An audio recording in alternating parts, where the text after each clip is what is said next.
ATM ఏం చేస్తున్నారా? కథ ఏంది? ఆ గెటప్ ఏంది? ఏమైందిరా నీకు? అన్నా టీవీ చూస్తలేవా? ఐపీఎల్ మ్యాచ్ శురు అయినాయి అన్న. పంజాబ్ టీంలో ప్లేస్ కొట్టడానికి ప్రాక్టీస్ చేస్తున్నానా. అన్నీ బాగానే ఉన్నారా? గాడి పెట్టినావా? గాడి సేఫ్టీరా. అది లేదనుకో నీ గర్ల్ ఫ్రెండ్ నిన్ను వదిలేసి చెప్పే. అన్న ఇవన్నీ టీవీలో చూపెట్టారు కదా, నేను టీవీలో ఏవే చూపించారో గవే తెచ్చుకున్నా. సరే కానీ నువ్వు కొడితే గిడితే సన్ రైజ్ లో కొట్టాలి కానీ పంజాబ్ టీంలో కొడతారంటే ఏ ఊకానకి సన్ రైజ్ ఏమని చెప్పు. అదే పంజాబ్ టీంలో పోయినాకో ఆడ చుట్టబుగ్గల సుందరి ప్రీతి చింత ఉంటది.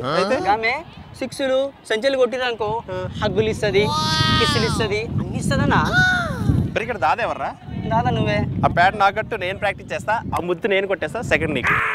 నాకు డౌట్ అడుగు. ఈ పంజాబ్ టీం కి ఒక్క సినిమా హీరోయిన్ ఉంటేనే గిని సిక్స్లు గిని సెంచరీలు కొడుతురు కదా. గట్లనే ఈ టీం కనుక ముగ్గురు నలుగురు హీరోయిన్లు అనుకో ఇప్పుడు ఎన్ని సిక్స్లు ఎన్ని సెంచరీలు ఎన్ని కప్పులు కొట్టుకొస్తారన్నా. ఇద్దరు ముగ్గురు ఉంటేనా? డెక్అవుట్ అయ్యి వస్తారా? ఈ డెక్అవుట్ ఎందుకు అవుతారే? అరే ఓవర్ డోస్ అయితే డెక్అవుటే కదా అయ్యేది. అవ్వనా, నువ్వు కూడా మొన్న 2 దినాలు ఓవర్ డోస్ అయినా 4 వరకు లెవలే అన్న.